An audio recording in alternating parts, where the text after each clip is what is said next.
The Whispering Woods. In the heart of the Advechas Forest, where shadows danced with eerie grace beneath the canopy of ancient trees, there stood a dilapidated cabin. Its weathered walls seemed to hold secrets of the past, whispered by the wind that stirred through the twisted branches. It was a place where few dared to venture, for the tales woven about it were fraught with darkness and despair. Nora had heard the stories since childhood, whispered by elders around crackling fires on cold winter nights.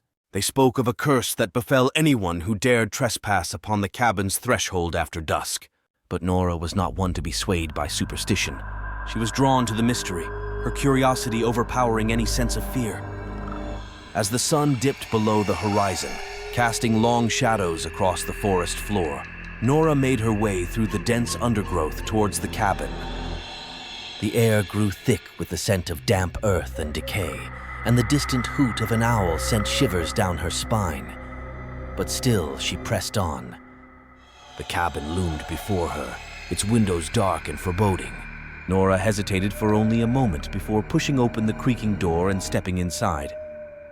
The interior was musty and cold, the floor littered with debris from years of neglect. Cobwebs clung to the walls like veils of silk, and the faint glow of moonlight filtered through the cracks in the ceiling. As Nora explored further, a sense of unease settled over her. It was as though the very walls of the cabin were watching, waiting for her to make a misstep. She could hear whispers in the darkness, faint and indistinct, like the murmurs of lost souls trapped between worlds. Suddenly, a chill ran down Nora's spine as she heard footsteps echoing from the depths of the forest outside. She froze, her heart pounding in her chest, as the sound drew closer and closer. With trembling hands, she reached for the door, only to find it stuck fast. Panic surged through her veins as she frantically tugged at the door, but it refused to budge. The footsteps grew louder, echoing through the cabin like a drumbeat of impending doom. And then, just as suddenly as they had begun, they stopped. In the silence that followed, Nora could hear nothing but the pounding of her own heart. She was alone, trapped in the darkness with no hope of escape. And then, from the shadows, emerged a figure clad in tattered robes, its face hidden beneath a hood of darkness. Nora's breath caught in her throat as the figure approached, its footsteps echoing like the tolling of a funeral bell.